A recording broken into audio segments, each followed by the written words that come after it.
नमस्कार, बहुत स्वागत है आप सभी का। आप देख रहे हैं बीएस टीवी। मैं हूं आपके साथ विवेक पांडे। छिंदवाड़ा में मासूम बच्चों की मौत के बाद ताबड़तोड़ एक्शन देखने को मिल रहा है। जिम्मेदारों पर गाज भी गिरना शुरू हो गई है। मुख्यमंत्री डॉक्टर मोहन यादव ने भी मोर्चा संभाला, लेकिन अभी भी सवाल यही है कि क्या सिस्टम यूं ही हत्या करता रहेगा। इसी पर देखिए पहले हमारी एक खास रिपोर्ट, इसके बाद एक खास पैनल के साथ करेंगे चर्चा। इस दिन 12 मौतें, जिम्मेदार बने रहे लापरवाह। समय रहते जांच होती तो बच जाती कई जान।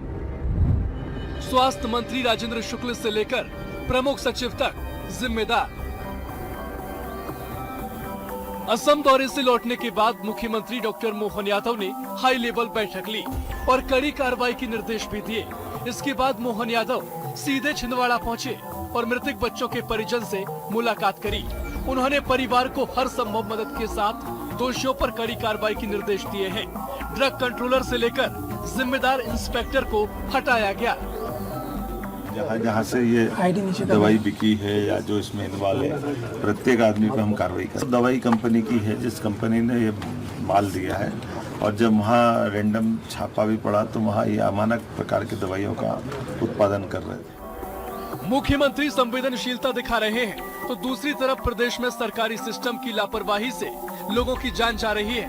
पहले हम उस टाइमलाइन को देख लेते हैं जिससे साफ पता चल रहा है कि 33 दिन किस तरह से लापरवाही बरती गई और इस दौरान एक के बाद एक 12 मासूमों की मौत हो गई।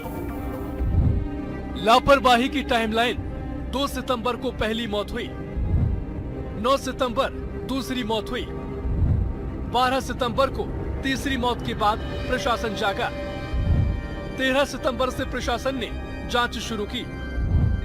17 सितंबर को भोपाल से एक टीम छिंदवाड़ा पहुंची। भोपाल टीम के साथ दिल्ली से आई टीम ने भी जांच की। 19 सितंबर को जांच के सैंपल पुणे लैब भेजे गए। 26 सितंबर को जांच रिपोर्ट में कफ सिरप में जहर का पता चला। 27 सितंबर को कलेक्टर ने जिले में कफ सिरप पर बैन लगाया।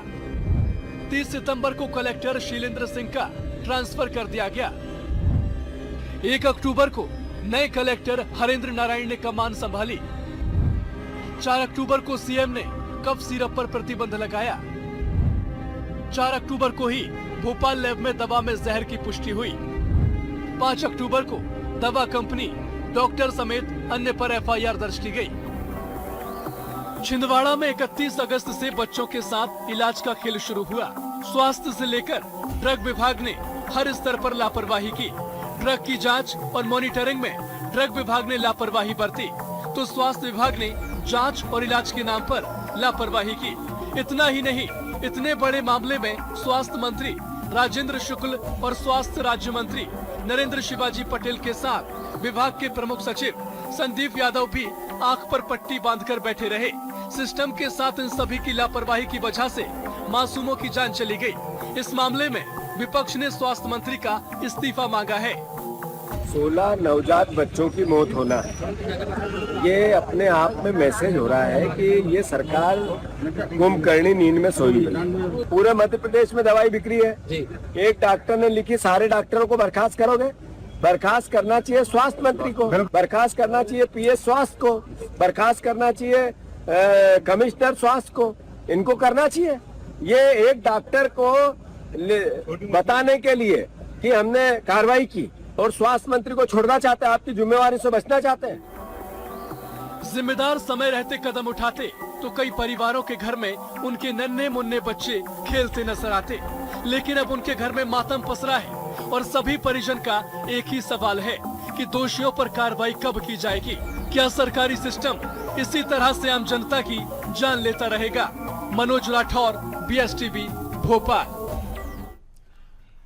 तो चलिए अब हम भी समझने की कोशिश करते हैं कि आखिर इस मामले में जो कार्रवाई हुई है क्या वो काफी है या वो नाकाफी है। कुछ खास मेहमान हमारे साथ इस वक्त चर्चा में जुड़ चुके हैं। सचिन सक्सेना जी हमसे जुड़ रहे हैं, प्रवक्ता हैं भारतीय जनता पार्टी के, स्वागत है। फिरोज सिद्दीकी जी जुड़ रहे हैं, कांग्रेस पार्टी के प्रवक्ता हैं, स्वागत है। रमेश शर्मा जी हमारे साथ जुड़ रहे हैं, मध्य प्रदेश के वरिष्ठ पत्रकार। सभी मेहमानों का बहुत स्वागत है। शुरुआत करते हैं सचिन जी आपसे। सवाल खड़े हो रहे हैं, लेकिन सवाल से पहले बात आज दिन भर के सीएम डॉक्टर मोहन यादव की मूवमेंट की भी करना होगी, क्योंकि परिजनों से मिलने भी पहुंचे थे और इसके बाद हमने हर घंटे कुछ ना कुछ एक्शन देखा है। और अभी फिलहाल राष्ट्रीय मानवाधिकार आयोग की भी एंट्री हो गई है पूरे मामले में, रिपोर्ट मांगी गई है सरकार से। जो कार्रवाई हुई है वो आप लोग क्या संतोषजनक बताते हैं? क्योंकि जीतू पटवारी कह रहे हैं कि जो बड़े लोग हैं उन पर कार्रवाई होनी चाहिए थी। देखिए विवेक भाई, इस प्रकार की कोई भी घटना होती है, 12 बच्चे 16 तो बहुत ज्यादा है, लेकिन अगर एक बच्चा भी, एक नौनिहाल भी जो कहीं ना कहीं देश का भविष्य सुनिश्चित कर सकता है, ऐसे अगर किसी बच्चे की असामयिक निधन होता है, मृत्यु होती है, तो वो बहुत दुर्भाग्यपूर्ण दुखद है। लेकिन उतना ही दुर्भाग्यपूर्ण इस बात ये बात की है कि उस पर विपक्ष का इस प्रकार से उच्च मानसिकता के साथ राजनीति करना। आज आवश्यकता है फिलहाल संवेदनशीलता की कि इकट्ठा होकर उन परिवारों का संबल बन सके। ये जो कार्रवाई की जा रही है उसको कैसे गति प्रदान कर सके, ये निश्चित रूप से माननीय मुख्यमंत्री जी की संवेदनशीलता है कि तुरंत वहां पर पहुंच के उन्होंने कार्य उसका जायजा लिया और उसके बाद जो कार्रवाई होनी चाहिए वो कार्रवाई ऐसी की गई है कार्रवाई कि वो अपने आप में नजीर बने। और ये इतिश्रेय नहीं है, ये कार्रवाइयां खत्म नहीं हो जाती है। इसके बाद भी जांच सतत चालू रहेगी और जहां जहां आवश्यकता पड़ेगी, जहां जहां लोग संलिप्त पाए जाएंगे उनके विरुद्ध कार्रवाई की जाएगी। ड्रग इंस्पेक्टर हो, ड्रग विभाग के डायरेक्टर हो, डिप्टी डायरेक्टर हो, या वो डॉक्टर हो जिन्होंने दवाई लिखी है, या वो कंपनी हो जो इस दवाई को बना रही है, सबके खिलाफ कार्रवाई की गई। एक कंपनी को कहीं ना कहीं उसके खिलाफ भी एफआईआर दर्ज की गई है, उस डॉक्टर के खिलाफ भी एफआईआर दर्ज की गई है, एवं तमिलनाडु सरकार से भी बातचीत करके उस कंपनी पर प्रतिबंधात्मक रूप से कार्रवाई की जाए, इस दिशा में भी सरकार आगे बढ़ रही है। तो मेरा स्पष्ट यहाँ पे कहना है कि इस प्रकार में किसी भी प्रकार की अगर कार्रवाई होती तो संतुष्टिपूर्वक नहीं होती। निश्चित रूप से आगे भी जो परिस्थिति बनेगी सरकार उसके लिए सजग है, संवेदनशील है और ये कार्रवाई आगे भी जारी रहेगी अगर कहीं कोई संदिग्धता पाई जाती है। ठीक है फिरोज जी, कार्रवाई जारी रहेगी सरकार की, लेकिन बीजेपी का यह भी कहना है कि इतने संवेदनशील मामले में इस तरह की सियासत वाजिब नहीं है। ये तो भारतीय जनता पार्टी कह रही है कि सियासत नहीं करना चाहिए, हम तो जनता की आवाज उठा रहे हैं। जीतू पटवारी जी आज गए, उसके बाद मोहन यादव जी गए। खंडवा में भी जब जीतू पटवारी जी पहले गए, उसके बाद मोहन यादव जी गए। ये सरकार की जो है संवेदनशीलता है, आप समझ लीजिए। दूसरी बात जो सबसे अहम बात है कि इस सरकार ने इस कफ सिरप को तो क्लीन चिट दे दी थी, क्लीन चिट कह दिया कि इस कफ सिरप से लोगों की मौतें नहीं हुई, उन बच्चों का पोस्टमार्टम नहीं कराया गया जिन बच्चों की मौतें हुई। अब उनकी समाधियां, उनकी कब्रें खोद खोद के बच्चों का पोस्टमार्टम कराया जा रहा है। ये किसने किया? ये कांग्रेस पार्टी ने किया। और धन्यवाद तमिलनाडु सरकार की जो हमारे इंडिया गठबंधन का हिस्सा है, डीएमके, उन्होंने सबसे पहले इस कफ सिरप को पकड़ा और इसको बैन किया कि है ना, इस कफ सिरप में जो है इंडस्ट्रियल यूज का केमिकल है। मध्य प्रदेश सरकार तो बहुत अच्छी पोजीशन में थी, उसने तो कह दिया था कि नहीं नहीं, कफ सिरप से कोई मौत नहीं हुई है, ये सब फालतू की बातें लीपापोती हो रही थी। जब तमिलनाडु सरकार ने इस पर कार्रवाई की और कांग्रेस ने जो दमदारी से अपना मुद्दा उठाया और आज जब जीतू पटवारी जी पहुंचे उसके बाद ये कार्रवाई हुई है। स्वास्थ्य मंत्री फिर भी नहीं गए देखने, ना वहां के सांसद है बंटी साहू, वो भी नहीं देखने गए कि क्या हुआ, कैसे बच्चों की हुई। और इनकी ये कलाई खुल गई है कि इनके अस्पतालों की स्थिति इतनी खराब हो गई है कि बच्चे जो है, जो भारतीय जनता पार्टी है उसका 20 साल का विकास इतना दमदार हो गया है कि चूहे पहलवान हो गए, वो आदमी को खा रहे हैं चूहे। अस्पताल में अभी एमवाई अस्पताल की घटना हुई, तब भी हमारे स्वास्थ्य मंत्री जो थे वो एमवाई अस्पताल नहीं गए देखने, जरूरत नहीं समझी उन्होंने। फिर उसके बाद आज भी नहीं गए वो, मुझे तो फुटेज में कहीं नहीं दिख रहा है कि ना स्वास्थ्य मंत्री भी साथ में और वो गए ताबड़तोड़ उन्होंने कोई दौरा किया हो, वो भी नहीं दिख रहा है। अब छोटे छोटे अदने लोगों के खिलाफ कार्रवाई करके भारतीय जनता पार्टी कह रही है कि क्या बड़ा कार्रवाई की है। भाई आपके इतने अच्छे स्वास्थ्य मंत्री हैं और इतना अच्छा काम कर रहे हैं तो हम एक सम्मान समारोह रख देते हैं, कांग्रेसी आ जाए कहना लाओ भैया हम तुम्हें तमगे पहना देते हैं, हार श्रीफल से स्वागत कर देते हैं आपका। जी कांग्रेस पार्टी ने मांग की है कि पीएस स्वास्थ्य, कमिश्नर स्वास्थ्य और प्रधान जो स्वास्थ्य मंत्री हैं इनको बर्खास्त किया जाए, तभी कांग्रेस पार्टी मानेगी कि आप कार्रवाई कर रहे हैं। ये तो लीपापोती चल रही है साहब। ठीक है आदरणीय शर्मा जी, ये सवाल भी है, लेकिन साथ ही साथ मैं चाहूँगा कि आप ये भी हमारे दर्शकों को बताइए, इतना बच्चों की मौत हो जाती है, बहुत ही मार्मिक दृश्य है, इसे कहना भी बहुत कष्टकारी हो रहा है। हालांकि अब सरकार ये कह रही है साहब कि जिम्मेदारों पर कार्रवाई हो रही है, एक्शन ले रहे हैं, लेकिन अगर समय रहते, सिर्फ इसलिए नहीं कि सिद्दीकी जी इस बात को कह रहे थे तो मैं इस बात को आगे बढ़ा रहा हूँ, लेकिन अगर समय रहते सिस्टम जाग गया होता तो कहीं ना कहीं ये बच्चे जो अनायास काल के गाल में समा गए, हम बचा सकते थे कुछ बच्चों को। ये इसमें कोई शक नहीं विवेक जी कि ये कार्रवाई लेट कार्रवाई हुई है। इस कार्रवाई को समय रहते हो जाना चाहिए था। और सबसे बड़ी एक आश्चर्यजनक बात यह है कि वो जो कप सिरप में जो कंटेंट्स पाया गया है जिस केमिकल का, वो केमिकल का कंटेंट्स जो है वो 1% से भी कम होना चाहिए था, लेकिन उसमें अगर आप देखेंगे वो 40% है। तो क्या जब सप्लाई की गई थी तो आमतौर पर ये नियम है ड्रग्स वालों का, दवाई वालों का, कि किसी भी दवाई की शीशी पर उस पर वो कंटेंट्स लिखा जाता है। तो जब वो सप्लाई की जा रही थी तो उस समय जो वहाँ पर ड्रग्स के ऑफिसर्स थे, ड्रग्स के इंस्पेक्टर थे या जो जिम्मेदार डॉक्टर थे, उन्होंने उसको पढ़ के देखा कि नहीं देखा। और अगर एक घटना हो गई थी, 31 अगस्त से ये सारी घटना है और 2 सितंबर को पहली दुर्घटना घटी, तो इसमें कोई शक नहीं कि पहला एक्शन तमिलनाडु की सरकार ने लिया, मध्य प्रदेश सरकार उसके बाद जागी। मेरा तो बल्कि इसमें एक कदम और मानना है, मैं इस बात से बिल्कुल सहमत हूँ कि बच्चों की मौत पर कभी भी ऐसी राजनीति नहीं होनी चाहिए, राजनीति से अलग होनी चाहिए जी।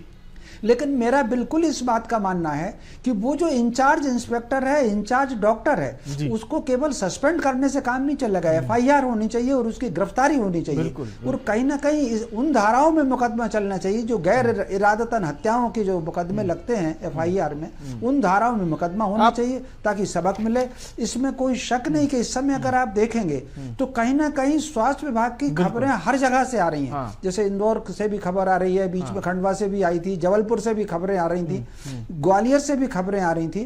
तो ये मैं समझता हूं कहीं ना कहीं सरकार को ही चाहिए। शर्मा जी, बहुत लंबा अनुभव है आपका सिस्टम और सियासत दोनों को देखने का। आपको क्या लगता है ये जो इस तरह के मामले होते हैं, भोपाल में बैठे हुए PS और इसके साथ ही साथ स्वास्थ्य मंत्री, स्वास्थ्य राज्य मंत्री, क्या इनको पता रहता है कि फला जिले में कुछ घालमेल हो रहा है? मतलब ठीक है विपक्ष इस्तीफा मांगता है, लेकिन ये जो बड़े लोग हैं जिसमें मंत्री शामिल हैं, दोनों मंत्रियों की बात कर रहा हूं मैं, जिसमें राजेंद्र शुक्ल हैं, नरेंद्र शिवाजी पटेल हैं, PS भी शामिल हैं, कांग्रेस का कहना है कि इन जिम्मेदारों पर कार्रवाई कर देनी चाहिए। अगर हम एक रेगुलेटिंग सिस्टम को समझें तो भोपाल से जो सरकार चलती है, क्या वो प्रदेश के सभी 55 जिलों में क्या चल रहा है, नहीं चल रहा है, कैसा चल रहा है, एक एक चीजें पता होती हैं? राजधानी में जो बेहद बड़े जिम्मेदार बैठते हैं, देखिए मुझे जहाँ तक लगता है कि बड़े जिम्मेदार लोगों को कुछ पता नहीं होता। मुझे एक बात बताइए, सरकार कांग्रेस की हो कि भाजपा की हो, एक मंत्री के बदल जाने से, एक डिप्टी मिनिस्टर के बदल जाने से सिस्टम नहीं बदलता। जो निचले स्तर का सिस्टम है, जो सप्लाई करता है और जो सप्लाई ग्रहण करता है, ये इनका पूरा नेटवर्क बना हुआ। सरकार किसी की भी रहे, भाजपा की रहे कि कांग्रेस की रहे या किसी तीसरे की भी आ जाए, ये सिस्टम एक स्थायी सिस्टम रहता है। और वो स्थायी सिस्टम वो है जिसमें सारी बेईमानियां होती हैं और सारे गलत काम वो होते हैं। एक मजेदार बात यह है कि जब भी कभी ऊपर लेवल का सिस्टम बदलता है, वो चाहे चीफ सेक्रेटरी का बदला हो, प्रिंसिपल सेक्रेटरी का बदला हो या संचालक के स्तर का कोई सिस्टम अगर बदला हो, तो ये जो नीचे का सिस्टम है, बड़े जाकर के एकदम ऐसी ऐसी बातें करेंगे, गिफ्ट दे देंगे, एक अच्छे लाल उसमें बन जाएंगे। और कहीं ना कहीं कोई भी अधिकारी आ जाए, कोई भी मिनिस्टर आ जाए, ये पूरा का पूरा सिस्टम जो है उनको अपने कॉन्फिडेंस में ले लेता है। तो मोटे तौर पर कहीं ना कहीं ओवरहालिंग अगर होनी चाहिए तो जो निचले स्तर का सिस्टम है, मैं तो बल्कि ये कहूंगा कि जो स्थानीय डॉक्टर है वहां तक के सिस्टम पर पूरी ओवरऑल होनी चाहिए, उन पर FIR हो और उनको बर्खास्त करें एक बार। मतलब सिर्फ ले लिया जाए, सचिन जी, सिर्फ निलंबित करके नहीं छोड़ना है कि वो लोग बाद में अपनी बहाली करवा लें और फिर बढ़िया से नौकरी कर लें। FIR करवा दीजिए, बहुत दुआ देंगे वो पीड़ित परिजन, बच्चे नहीं आ सकते वापस, मैं मानता हूँ, आप भी जानते हैं, लेकिन साहब बहुत दुआ लगेगी आप लोगों को। उन पीड़ित परिजनों के बारे में तो हमें सोचना पड़ेगा। देखिए विवेक भाई, निश्चित रूप से रमेश शर्मा जी इस पर जो बात कही, मैं एक थोड़ा सा संज्ञान देना चाहता हूँ कि प्रथम रूप से डॉक्टर प्रवीण सोनी जो है उनके खिलाफ एफआईआर दर्ज की गई थी, उनकी गिरफ्तारी भी हो गई है। तो ये बड़ी दुखद घटना है अपने आप में, लेकिन ऐसा नहीं कि कार्रवाई नहीं होती है या प्रदेश सरकार इसको लेकर सजग नहीं रहती है। समय समय पे जिस प्रकार से दवाइयों के और इनके जो परीक्षण होते हैं, अमानकता अगर उनमें पाई जाती है तो उन पर खिलाफ कार्रवाई भी की जाती है। और अभी भी माननीय मुख्यमंत्री जी ने बड़ी संवेदनशीलता के साथ इस बात को कहा है कि एडवाइजरी जारी है कि 4 वर्ष से कम के जो बच्चे हैं उनको कॉम्बिनेशन वाले जो सिरप है वो नहीं दिए जाएंगे। और इसको सुनिश्चित करना, अगर इसमें कोई संदिग्धता किसी के पाई जाती है तो इसमें किसी प्रकार की लापरवाही करता तो उसके खिलाफ दंडात्मक रूप से कार्रवाई भी की जाएगी। देखिए, खाद्य विभाग हो, आयुष विभाग हो, स्वास्थ्य विभाग हो, अन्य विभाग जो भी रहते हैं, हम देखते हैं कि दिवाली, दशहरा या अन्य कोई पर्व आते हैं तो स्वतः संज्ञान लेते हैं। अभी जो सवाल लोग भी खड़े कर रहे हैं वो ये है कि साहब मुख्यमंत्री तो पहुंच गए, कल असम में थे, आज भोपाल में 2 हाई लेवल मीटिंग लेते हैं, उसके बाद परासिया जाते हैं, पूरा एक दिन में व्यक्ति सब कोऑर्डिनेट कर लिया। लेकिन आपके 2 मंत्री, प्रदेश के डिप्टी सीएम राजेंद्र शुक्ल जी, वो स्वास्थ्य के भी काबीना मंत्री हैं, फिर उनके बाद आते हैं राज्य मंत्री। तो साहब इनकी भी तो जिम्मेदारी तय होनी चाहिए। जब मुख्यमंत्री अपनी व्यस्तता में से समय निकाल रहे हैं, दोनों मंत्रियों को एक साथ जाना चाहिए था। वहीं कम से कम इस घटना को 7 से 8 दिन हो चुका है, बच्चों की मौत का सिलसिला लगातार चल रहा था, ये खबर मीडिया दिखा रहा है। तो जिम्मेदारी के लिए क्यों सोच रहे हैं, क्या इंतजार कर रहे हैं? पहुंच जाते साहब, जबलपुर में एक हाई लेवल मीटिंग ले लेते, छिंदवाड़ा में बैठक ले लेते, मतलब इतना तो किया जा सकता था। भाई बहुत संवेदनशील मुद्दा है और इसकी संवेदना सभी इससे वाकिफ है। आपको ऐसा लग रहा है, आपको निश्चित रूप से आप कह रहे हैं, लेकिन क्या माननीय राजेश शुक्ल जी इस को लेकर संवेदन नहीं होंगे या माननीय नरेश शिवाजी इस बात को लेकर? सब अपने अपने स्तर पर कार्य कर रहे थे और जांच रिपोर्ट आने के बाद में जो कार्रवाई होती थी, माननीय मुख्यमंत्री जी ने त्वरित रूप से वो कार्रवाई की और असम से के बाद में कल कार्रवाई की और उसके 10 के बाद में आज उन्होंने उसका दौरा किया। अब हमारे माननीय फिरोज सिद्दीकी जी कह रहे हैं कि जीतू पटवारी जा रहे हैं, इसलिए माननीय साहब उसका कार्यक्रम पहले से तय हो गया माननीय मुख्यमंत्री जी का। आप कार्यक्रम उठा के देख लीजिए, जीतू पटवारी जी ने शायद उनको देख के तय किया हुआ जिनको जाना है या नहीं जाना है, पहले चले जाते जीतू पटवारी जी। उन्होंने ठीक है, जीतू पटवारी जी गए नहीं गए, लेकिन हाँ बोलिए, ठीक है बोलिए। जब बात करता हूँ यही बात करता हूँ कि जिस प्रकार से कांग्रेस यहाँ पे भी राजनीतिक पक्ष ढूंढने का प्रयास कर रही है, तो उस कांग्रेस को सफलता नहीं मिलेगी। अगर आप फिरोज भाई वाकई कुछ करना चाहते हैं तो अभी आपने उल्लेख किया कि तमिलनाडु में इंडी गठबंधन की सरकार है, तो जब इंडी गठबंधन के सदस्य वहाँ पे सरकार है तो आप इस चैनल के माध्यम से अपील करें कि उन पर त्वरित कार्रवाई करें, उनकी गिरफ्तारी करें, चलिए पूछ लेते और दंडित की कार्रवाई करें। उसमें क्या क्या समस्या है, आप इसका तो कर ही सकते मध्य प्रदेश की तरफ से। ठीक है फिरोज जी, ये है कि जब इनके आप ही मीडिया के सामने बोला था ना स्वास्थ्य मंत्री राजेंद्र शुक्ल जी ने कि जब वो कब सिरप ठीक थी, उन्होंने ही कहा था ना, हमने तो नहीं कहा। किसकी जिम्मेदारी है ये?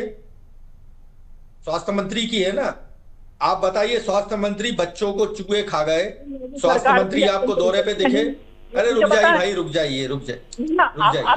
दूसरा नहीं, अरे रुक जाइए, ये किसकी जिम्मेदारी है? अगर हम राजनीति नहीं करते और कांग्रेस पार्टी आवाज नहीं उठाती और तमिलनाडु की सरकार इसमें काम नहीं करती तो कुछ नहीं होता। खड़े हुए हमारी सुनिए, अरे सुन लीजिए भाई, सुन लीजिए दादा। अब आप इनको मना कर दीजिए, नहीं तो फिर मैं इनको बोलने नहीं दूंगा अगले राउंड में। ऐसा नहीं है। चलिए वन बातचीत चल रही है। मेरे हिसाब से जैसे सचिन जी बोल रहे थे तो फिरोज जी सुन रहे थे, अब फिरोज जी बोल रहे तो सचिन जी सुन लीजिए। आपको कोई बात ठीक ना लगे ना जचे बोलिएगा। और आप देखिए, असंवेदनशीलता देखिए ना। पीएस स्वास्थ्य कहीं गए ना, है ना ड्रग एंड फूड कंट्रोलर कहीं गए ना, ही है ना जो है दोनों मंत्री कहीं गए, ठीक। और वहां के जो कलेक्टर हैं और उनके एसडीएम कल आप ही के चैनल के सामने कह रहे थे कि नहीं आवश्यकता नहीं थी किसी के है ना पोस्टमार्टम कराने की। किस बात की आवश्यकता थी पोस्टमार्टम कराने की? और अब क्या हुआ? बच्चों को समाधियों में से, कब्रों में से निकाल के पोस्टमार्टम किया जा रहा है। ये सरकार का चेहरा है। पंडित दीनदयाल उपाध्याय औषधि वितरण, मुफ्त औषधि वितरण केंद्र कहीं नहीं है औषधि। लोगों को प्राइवेट मेडिकल स्टोरों पे जाके, गरीब लोगों को, जो समृद्ध नहीं है, उन लोगों को प्राइवेट स्टोरों पे जाके दवाई खरीदना पड़ रही है। इनकी दवाइयां भी नहीं है अस्पतालों में, और डॉक्टर भी जो है वो नहीं है बच्चों के लिए। अब जो मुझे है ना, रमेश शर्मा जी कह रहे थे कि ग्वालियर से खबरें आ रही हैं और भी जगह से आ रही, तो स्वास्थ्य मंत्री क्या कर रहे हैं साहब? और आप बता दीजिए कि बहुत अच्छा काम कर रहे हैं, तो कल हम पहुंच जाते हैं सब कांग्रेसी उनके पास फूल मालाएं लेके, स्वागत करते हैं उनका। आप बता दीजिए, हम कर देते हैं। और कोई सरकार को अपने मंत्री के खिलाफ कार्रवाई करने में डर लगता है, ये मैं पहली बार देख रहा हूं। अदने से ड्रग फूड इंस्पेक्टर के खिलाफ कार्रवाई कर रहे हैं, डॉक्टर के खिलाफ। विवेक जी, मैं भी यही हूं और आप भी यही हैं। ये चालान नहीं लगा पाएंगे डॉक्टर के खिलाफ। वहां जज के सामने ये कह नहीं पाएंगे ये कि है ना ये डॉक्टर की गलती है। भाई डॉक्टर की क्या गलती है? आपकी ड्रग है, आपने लाइसेंस दिया, सरकार ने लाइसेंस देके वो बाजार में आई। ये बात सही है कि जो उसके कंटेंट है वो इस बीमारी में काम आते हैं, डॉक्टर ने लिख दी। उसकी क्या गलती बेचारे डॉक्टर की? अगर तुम्हारी दवाई नकली है तो उसमें तो सरकार की गलती है ना कि आपकी दवाई नकली है। इसमें डॉक्टर की क्या गलती है? मेडिकल दीजिए, उसमें तो लाइसेंस लिखा हुआ है। मेडिकल स्टोर का लाइसेंस निरस्त कर दिया गया। अरे वो बस अकेला मेडिकल स्टोर का लाइसेंस, क्यों उसके खिलाफ क्यों एफआईआर नहीं हुई कि तुमने नकली दवाई खरीदी है? ये वो क्योंकि भारतीय जनता पार्टी का होगा, पता कर लो आप कहीं से। चलिए, मैं एक अंतिम सवाल अक्टूबर के दिन जो है पथ संचालन में होगा, तो अब ये डर गए कि पथ संचालन जिसने चलिए किया था उसको मैं कैसे बंद कर दें अंदर। रमेश शर्मा जी से एक अंतिम सवाल पूछ लेता हूं। ठीक है आदरणीय रमेश जी, हम केवल और केवल आपसे बस यही जानना है कि इस तरह के मामलों पर अभी मुख्यमंत्री जी ने संवेदनशीलता दिखाई है, जीतू पटवारी भी वहां गए, राजनीति से इतर होना क्या चाहिए था जो नहीं हो पाया? देखिए, मोटे तौर पर निश्चित रूप से दोनों नेता जीतू पटवारी और मुख्यमंत्री जी गए, संवेदनशीलता दिखाई, इन दोनों की इसमें प्रशंसा किया जाना चाहिए। अब राजनीति से इतर ये होना चाहिए कि हर स्थान पर, चूंकि दोनों पार्टियों के कार्यकर्ता हैं, हर स्थान पर सक्रिय होकर के डॉक्टरों से मिलें।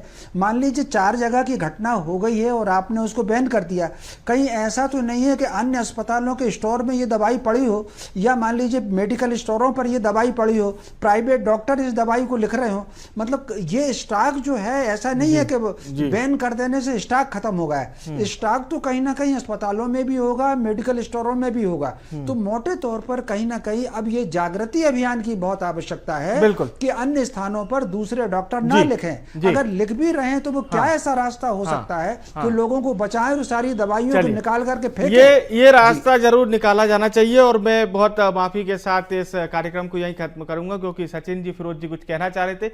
मैं बहुत बहुत धन्यवाद भी करूंगा हमारे सभी मेहमानों का, आपका शुक्रिया, आप हमारे साथ चर्चा में शामिल हुए। सवाल कुछ हैं, बरकरार हैं, आगे तक भी रहेंगे। जिन्होंने अपने बच्चों को खो दिया वो बच्चे दोबारा नहीं आएंगे। मौजूदा मांग यही है कि सियासत ना की जाए, और जो दुष्ट हैं, जी हाँ, ये दुष्ट शब्द बहुत सटीक है, क्योंकि कुछ तो घालमेल था। ये बच्चों की मौत अनायास नहीं थी, तो मोहन का मरहम ही है। और थोड़ा सा और कड़ा एक्शन लीजिए मुख्यमंत्री जी, और कार्रवाई करवा दीजिए उन सभी लोगों पर जो इस तरह का घालमेल चला रहे थे। फिलहाल के लिए इस खास पेशकश में इतना ही। आप देखते रहिए VSTV। नमस्कार।